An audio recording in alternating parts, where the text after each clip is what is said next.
السلام علیکم ورحمۃ اللہ وبرکاتہ۔ آج ہم جس کتاب کا آغاز کرنے جا رہے ہیں اس کا نام ہے فتنوں کا دور۔ رسول اللہ صلی اللہ علیہ وسلم کی فتنوں کے دور میں کیا پیش گوئیاں تھی، یہ ہم اس کتاب میں پڑھیں گے۔ اعوذ باللہ من الشیطان الرجیم، بسم اللہ الرحمن الرحیم۔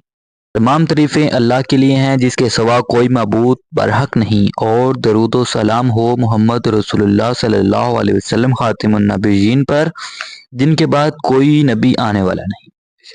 تمام تعریفیں اس ذات کے لیے ہیں جس کے ارادے سے یہ کائنات بنی، جو کائنات کا بادشاہ ہے، صرف اسی کا حکم اس کائنات میں چلتا ہے، جس نے ہر چیز کو ایک مقررہ مدت کے لیے بنایا، صرف وہی باقی رہنے والا ہے، اس کے سوا ہر چیز فانی ہے۔ تمام تعریفیں اس ذات کے لیے ہیں جس کے پاس قیامت کا علم ہے، جس نے انسانوں کی رہنمائی کے لیے رسول اور کتابیں بھیجی، اسی نے انسانوں کو اس جہان کے خاتمے کی خبر دی ہے اور اس کے بعد آنے والے وقت کے لیے تیاری کرنے کی فکر دی ہے۔ جن لوگوں کو جہاں کے خاتمے کا، قیامت کے آنے کا یقین تھا، ان کے سوالات سے ان کے یقین کا اظہار ہوتا ہے۔ صحیح بخاری حدیث نمبر 3688، حضرت انس بن مالک نے فرمایا کہ ایک صاحب نے رسول اللہ صلی اللہ علیہ وسلم سے قیامت کے بارے میں پوچھا۔ وہ کہنے لگا، قیامت کب قائم ہوگی؟ آپ صلی اللہ علیہ وسلم نے فرمایا، تم نے قیامت کے لیے کیا تیاری کی ہے؟ انہوں نے عرض کیا، کچھ بھی نہیں، سوائے اس کے کہ میں اللہ تعالیٰ اور اس کے رسول سے محبت رکھتا ہوں۔ آپ صلی اللہ علیہ وسلم نے فرمایا، تم انہی کے ساتھ ہوگے جن سے تم محبت رکھتے ہو۔ حقیقت یہ ہے کہ قیامت کا یقین آتا ہے تو انسان کی زندگی کے رنگ ڈھنگ بدل جاتے ہیں۔ یہ یقین دل کی گہرائیوں کے اندر اترتا ہے تو قیامت کا انتظار لگ جاتا ہے۔ جو لوگ قیامت کے آنے سے خوف کھا گئے تھے، انہیں محمد رسول اللہ صلی اللہ علیہ وسلم خاتم النبیین نے قیامت سے قبل آنے والے فتنوں کے بارے میں آگاہی دی تھی۔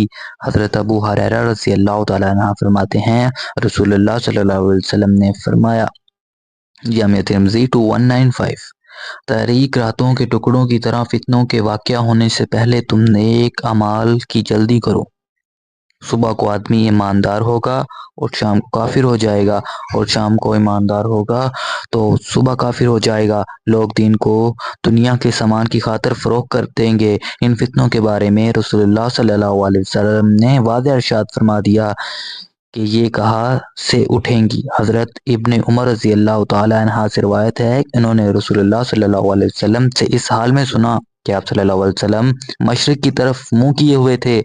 آپ صلی اللہ علیہ وسلم نے فرمایا، صحیح مسلم 7292، آگاہ رہو فتنہ اس جگہ ہوگا، آگاہ رہو فتنہ اس جگہ ہوگا جہاں سے شیطان کا سینگ طلوع ہوتا ہے۔